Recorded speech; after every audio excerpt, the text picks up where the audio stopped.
Basil Rathbone and Nigel Bruce in the new adventures of Sherlock Holmes.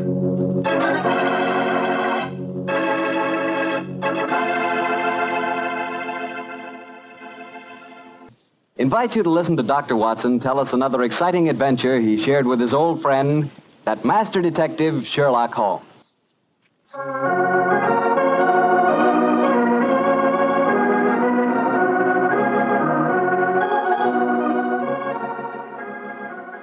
And now I'm sure our old friend Dr. Watson's expecting us. Let's tap on his study door. Come in. Good evening, Doctor. Good evening, Mr. Bartell. Come over here by the fire. I was just having a cup of coffee. Would you care to join me? Thanks, that'd be nice. It'll prevent you falling asleep during my story tonight. There's no chance of that, Doctor. From the hints you gave us last week, it sounded like quite a story. It began in a circus in Paris, you told us? Yes, my boy, the circus. A colorful world of sawdust and spangles. A world, Mr. Bartell, that I may tell you confidentially, always held an irresistible fascination for me when I was a youngster. Me too, Doctor. In fact, when I was 8 years old, I fell desperately in love with a lady bareback rider, a stunning creature who wore pink silk tights with gold sequins on them. Unfortunately, my mother caught me writing her proposal of marriage, and I'm afraid that, that's another story, and one that you probably wouldn't find very interesting. I'm sure I would, Doctor, but I think it would be safer to stick to your Sherlock Holmes story. Yes, you're probably right, my boy. Well, it was a winter in the 1890s, and Holmes and I were in Paris. On our second day there, Holmes suggested we attend that night's performance of the Cirque Royale. Needless to remark, I was delighted, Mr. Bartell. And shortly after 9 o'clock that night, I found myself seated beside Holmes in a box near the ringside. It was an incredibly vivid scene, even for that city of color and light. The gay costumes of the women and the gaudy trappings of the ringmasters and clowns looked like a giant kaleidoscope under the blazing glare of the arc lamps. As we sat there, a brass band nearby blared forth some popular music of the day, and yet he didn't appear to be enjoying himself. And so I leaned across and touched his arm.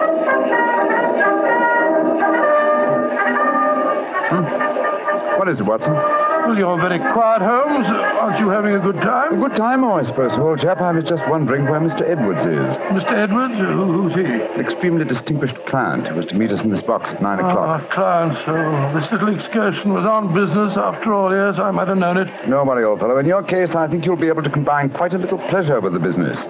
Can't you be a little more explicit, Holmes? Shh. Here comes the ringmaster.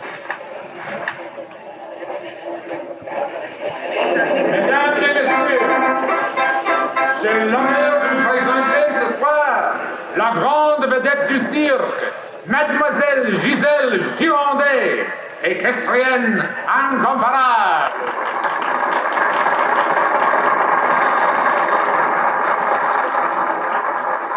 Gisèle Girondet, yes, I've heard of her. She's a bareback rider, isn't she, Honest Holmes? in France, old fellow.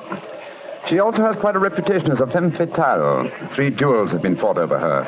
A young English officer in the Grenadier Guards committed suicide last year because of her. And a famous French banker is at present languishing in prison because her extravagances drove him to appropriate funds that did not belong to him. Yes, Watson, she's an extremely colorful personality. You know, Holmes, the funny thing, when I was 8 years old, I fell violently in love with a lady bareback rider. She wore pink silk tights with golden sequins on them, but unfortunately... Here she is, old fellow. Here she is.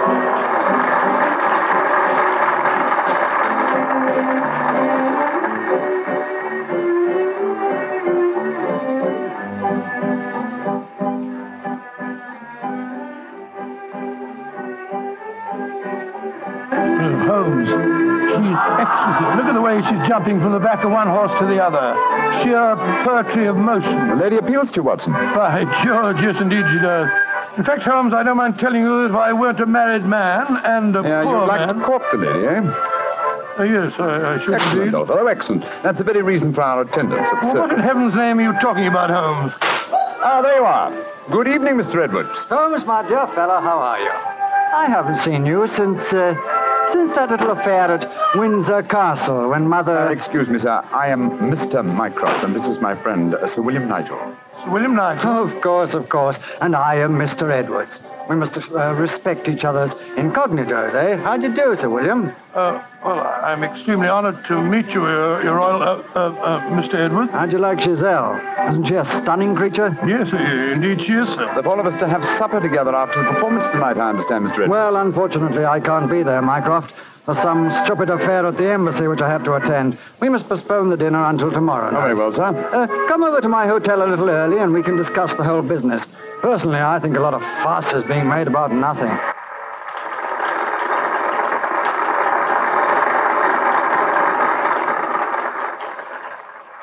Now, if you'll excuse me, gentlemen, I must go back and see Giselle for a moment and tell her that I can't keep our appointment for tonight. I'll see you tomorrow, Mycroft. Good night, Sir William. Good night. Good night, sir. Et maintenant, pour votre plaisir, les frères Salini, les jongleurs internationaux. Holmes, what's all this mystery? That wasn't Mr. Edwards, it was the Prince of... Watson, please. Discretion, old fellow. Mr. Edwards, as you know, is extremely democratic. Too much so, possibly, when one considers his position and responsibilities. He's become quite seriously involved with Mademoiselle Giselle, the lady bareback rider who has just left the ring. Oh, so that's it. The Foreign Office, quite naturally, I suppose, is deeply concerned over the matter, and I've been entrusted with the delicate mission of protecting Mr. Edwards. So does Giselle Gironde know that his true identity, do you suppose? That's the first thing that we have to find out. It's possible that she is simply captivated by having a rich Englishman at her feet. If, on the other hand, she knows who Mr. Edwards is, then we may be in for a great deal of trouble. Yes, but how are you going to find that out? By tempting her with a richer Englishman. And one with a title. That, my dear fellow, is why you are Sir William Nigel. You mean that... Your job, old what? fellow, is to do your utmost to steal Giselle Gironde from Mr. Edwards. But, I don't even know the girl. We shall remedy that defect in a few minutes. As soon as the performance is over, my dear chap, I shall take you to her dressing room and arrange an introduction.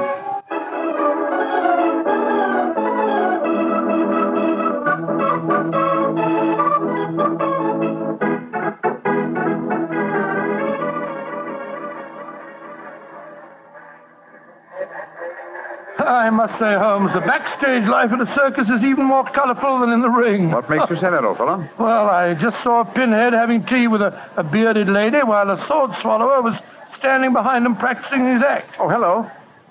See that man standing talking to the girl in tights? Yeah, attractive, isn't she? The gentleman is Inspector Vernet of the French police, an old friend and a distant relative of mine. Vernet, how are you? Ah, Holmes, mon cher ami, comment ça va? No, Vernet, please.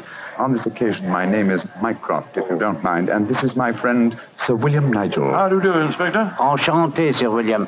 Permit me to introduce Mademoiselle Yvette Marat. How do you do, How do madame? you do? What brings you behind the scenes at the circus, may I ask, mon cher Mycroft? My friend Sir William is most anxious to make the acquaintance of Mademoiselle Gironde. But of course, every man wishes to meet Giselle Gironde. Why not ask Vernet? He will present you to her. Ha!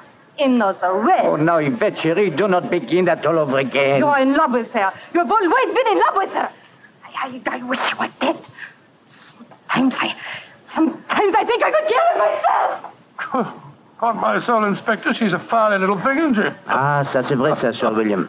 Many times I've told her that Giselle Gironde would never waste her time with a simple police inspector.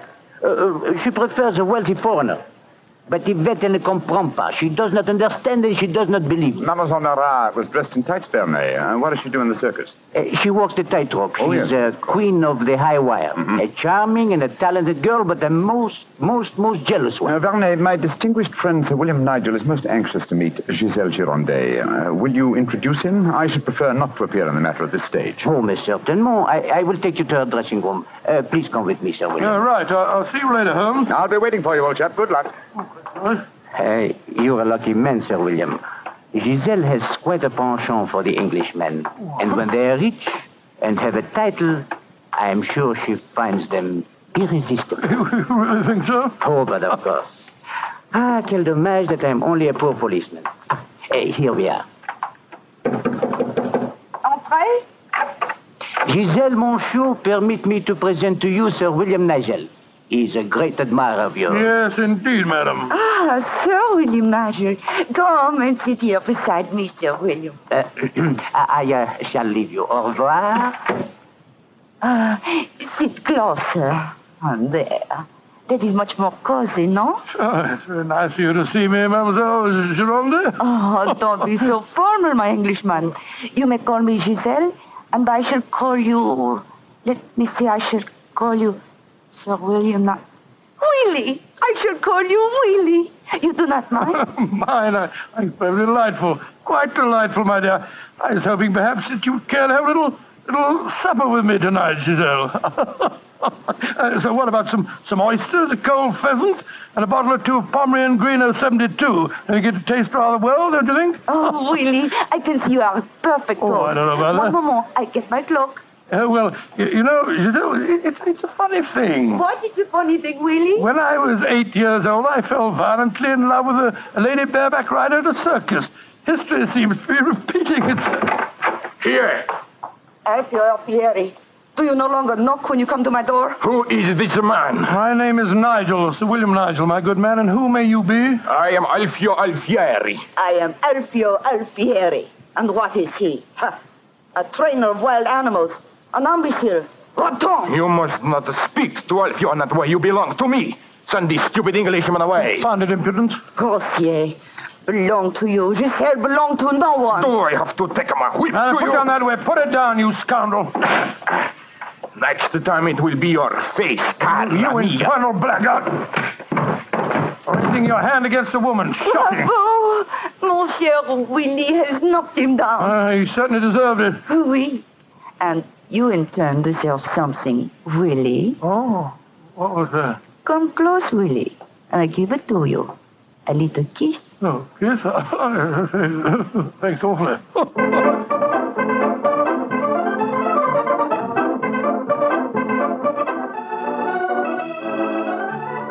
Oh, Willie, you are so strong, so resolute, so brave. Oh, it was nothing, my dear Giselle. Nothing at all. Here, more champagne, gosh. More champagne. Oh, Willie!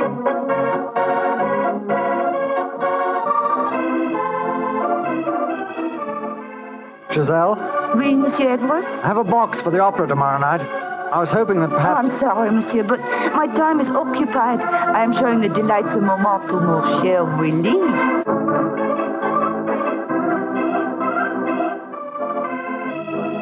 Mademoiselle est mieux le collier de perles à 5 rangs ou celui à 3 rangs? He says, which do I prefer, the 5-string color pearls or the 3-string color pearls? What does my Willie think? So that you can't hang too many pearls on a pretty neck like yours. I'll take the 5-string collar, my good fellow. You're doing splendidly, Watson, splendidly. Yes, but Holmes, I felt such a blasted fool handing that jeweler fellow a check signed by Sir William Nigel. You quite sure that it'll be Oh, honored? don't worry, old fellow. Remember who our client is. Money is the least important concern in this matter. On with the masquerade, old fellow. On with the masquerade.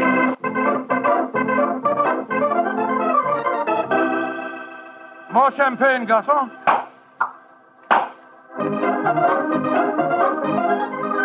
Willie, you are such a headstrong boy. More champagne.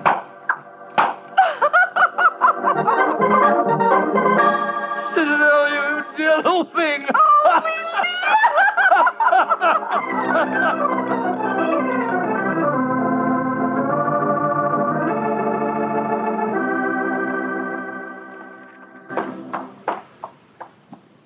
Good evening, Vernet. Has Mademoiselle Gironde come in for the evening performance yet? Yes, Monsieur Holmes. I escorted her to her dressing room half an hour ago. Monsieur Edwards is in there with her now. At last, it seems, she has use for a poor policeman. Last night, she found a threatening letter on her makeup table. Since then, she has been most grateful for my company. A threatening letter, eh? Any idea who might have sent it? Oh, yes, of course. I'm afraid I have, Monsieur Holmes. I told her to pay no attention. By the perfume of the notepaper, I recognize the sender. A jealous tightrope walker called Yvette Marat. Oh. Poor Yvette. She would make a very inferior criminal, I'm afraid. Still, Giselle asked me to stay outside her dressing room till the performance starts. You wish to see her? Yes. Oh, good evening, Mr. Edwards. Evening, Mycroft. Evening, Inspector Werner. Comment ça va, Monsieur Edwards? Look here, Mycroft. I think this little game's gone far enough. Giselle has just refused another invitation of mine. Now, I know who Sir William Nigel is, and I swear I'll tell her. Don't you think, sir, that the lady is hardly worth bothering about? Surely this whole incident with Sir William proves that she's a scheming little adventuress. A fictitious title and an apparently bottomless purse have shown her up in her true colors. I could have told you the same thing without such an experiment, my friend. Well, I suppose you're right, Mycroft. I've been a fool. An idiot who lets a pretty ankle turn his head. A conceited dope. Let us just say, monsieur, that you have been a man. Good evening, sir. Good evening. Good evening. Just going back to see Giselle for a moment, I brought us these flowers for her. I'll be back in a jiffy. Just a minute, Watson. I hate to dampen your ardor, old chap, but the masquerade is ended. Ended? What do you mean it's It is no ended? longer necessary for you to impersonate Sir William Nigel or to pay court to Giselle. Really? Really? Well, that's a great relief, sir. Great relief. I've hated the whole business. Oh, yes, I'm sure you have. We appreciate the sacrifices that you've made, don't we, Sir Edward?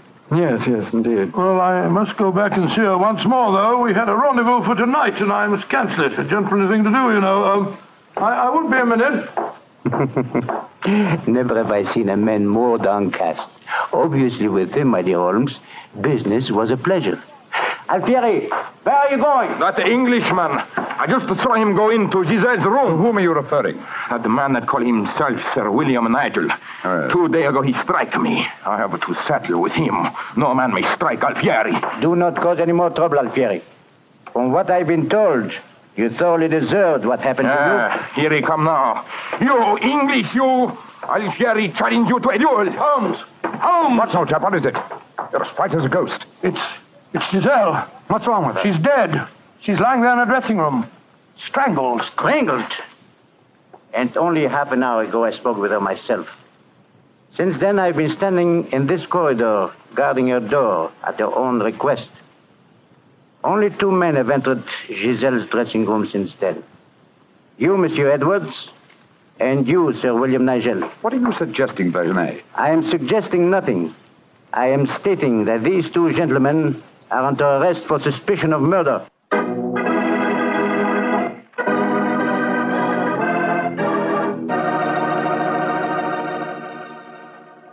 Dr. Watson's unusual story will continue in just a few seconds. Well, Dr. Watson, so you and the mysterious Mr. Edwards got yourselves arrested on suspicion of murder, huh? Yes, Mr. Bartell. Holmes did everything in his power to persuade Inspector Vernet to release us, but it was useless. And so, while Mr. Edwards and myself were languishing in detention cells at the local Sûreté, Holmes and the French inspector were examining the dressing room of the dead woman. I'm sure, Inspector Vernet, that being as keen a detective as you are, you must suspect the true identity of Mr. Edwards. Of course, Monsieur Holmes. But that is the danger of incognitos. If he chooses to assume the identity of plain Monsieur Edwards, then he must run the risks of plain Monsieur And you're convinced that either he or my friend strangled Mademoiselle Girondet? It is obvious. Then I'll have to prove to you that they didn't. And let me examine the body again, will you? If she had been strangled by either of my friends, why would her body be lying here under the window? It's as far away from the door by which they left this room as possible. That proves nothing. No, but it's odd. Giselle was a strong girl. There might easily have been a struggle. Perhaps she tried to get away through the window. And yet there are no marks of violence on her throat. Just this piece of very fine cord that did its deadly work so cleanly. Cut with a knife. Please do not remove the cord, Monsieur Holmes. The body has not yet been photographed. Dear me, Vernet, you're making it very hard for me, aren't you? You notice, of course, that the window is open. Yes, but we have examined the snow outside. There were no footprints within 3 yards of the window. The murderer must have entered by the door that I was watching. Yes, it would be hard, even for a professional acrobat to jump in. An acrobat? Vernet, your young friend, Mademoiselle Yvette Marat, is a tightrope walker. Yvette, but... Yes, she certainly had a motive.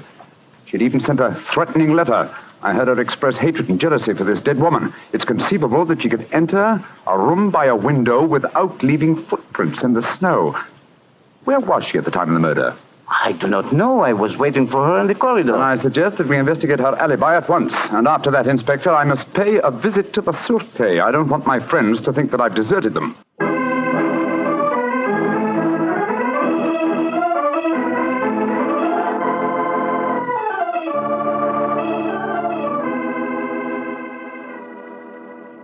Excuse me, sir. Yes, Holmes. I'm afraid it looks rather black. As I was telling you, Yvette Marat, the tightrope walker, was able to establish a completely satisfactory alibi. Vernet still suspects you or Dr. Watson. Well, that's ridiculous. May I ask you a very straightforward question, sir? Of course. I can well understand that if you had gone into the dressing room and found the woman already murdered, you might easily be tempted to conceal the fact, to avoid a scandal involving your person. Will you swear to me, sir, on your true identity, that Giselle was alive when you left her? She was, Holmes. I swear it. Thank you, sir. That's all I wanted to know.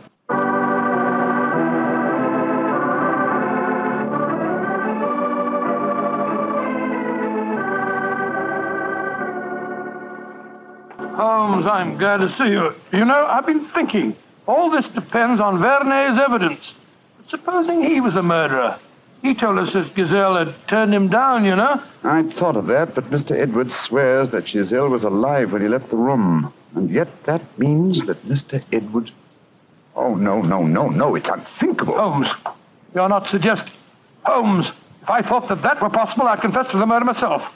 My life wouldn't matter if it had saved a scandal like that. Great Scott, it'd shatter the empire. Dear old Watson, you shall not sacrifice yourself.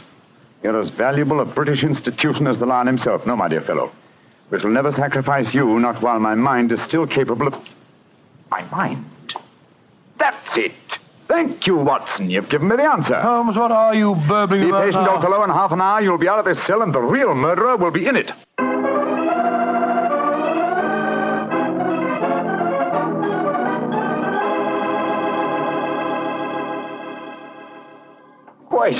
Questions. Why must Alfieri answer so many questions? Because he will not yet tell the truth. You murdered Giselle Girondet. How many times I have to tell you I did not kill her? Why should I want to harm her? Because you were jealous. Because she humiliated and tormented you. But I was not in her dressing room. I've already proved that fact. Am I a magician that I can kill somebody without entering a room? Alfieri, I know how you killed Giselle Girondet without its necessitating your entering this room. And you're a smart man. Please to tell me. I don't need to tell you. With the aid of Vernet, I'll show you. Open the window, Alfieri. What game is this? Very well, then. I'll open the window myself. Put your head out. Come on. So. Who do you see? Inspector Vernet, standing 3 yards away, where you stood, and he's got your long training whip. No! Don't move! Stand there. The inspector hasn't your skill with a whip, but he wants to try a little experiment. No, leave him alone! All right, Vernet. I'm holding him.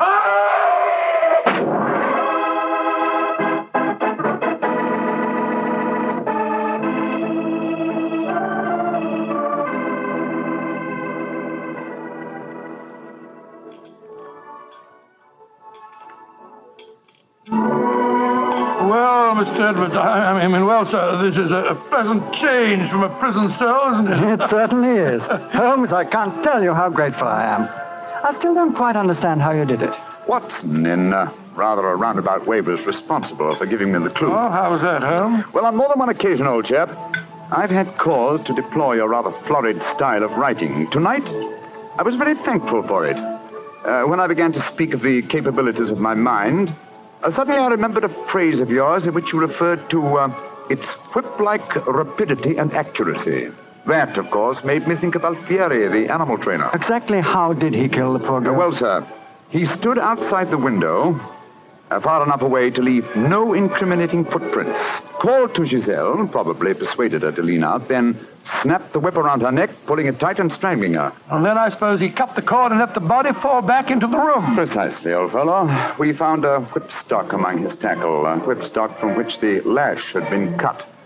The stub of lash left matched the cord around the dead girl's throat. Amazing business. And I don't mind telling you, fellas, I'm very thankful to be through with it. Yes, so am I, sir. In fact, I wouldn't be at all surprised if this whole incident cures me of my love of circuses. Oh, I didn't know you had a predilection in that direction, Watson. Oh, yes, sir. Yes, if you don't mind my saying so. When he was 8 years old, he fell in love with a lady bareback rider. Didn't you, Watson? Indeed. What happened? Well, sir, I don't remember her name, but she wore pink silk tights with golden sequins on them. And I wrote her a rather hot-headed letter. Unfortunately, my mother...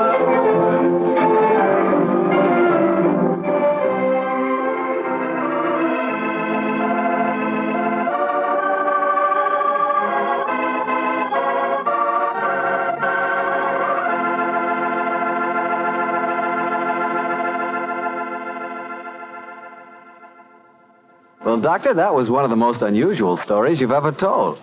And I might say you played a very prominent part in that case yourself. Oh, I suppose I did at that, Mr. Bartell. Giselle was a beautiful girl. Beautiful. Boy, I sure love that nickname she gave you. Wheelie. Yes, I thought it was rather nice myself. Well, that is, I mean, Don't get embarrassed over a nickname, Doctor. You should hear the nickname I had. When I went to school, all the girls called me Bottles. Bottles? Oh, I see, from Bartell. Bartell. Oh, Some nickname, like a prophecy. Well, Dr. Watson, what new Sherlock Holmes story are you going to tell us about next Well, week? now, next week, Mr. Bartell, I'm going to tell you of a strange adventure that Holmes and I had in the swampy fenlands of Norfolk. It concerns a gypsy encampment, a child that vanished, and a horrible death in the murky depths of a fearsome quagmire.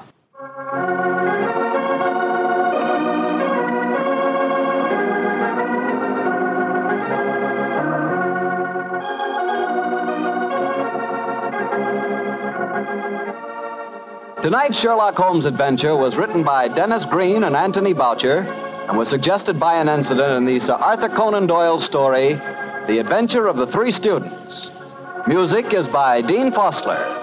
Mr. Rathbone appears through the courtesy of Metro-Goldwyn-Mayer, and Mr. Bruce through the courtesy of Universal Pictures, where they are now starring in the Sherlock Holmes series.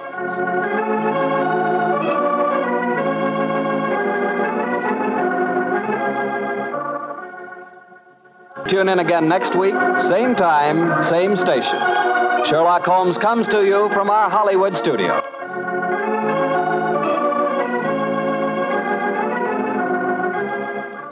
This is Harry Bartell saying good night. This is the Mutual Broadcasting System.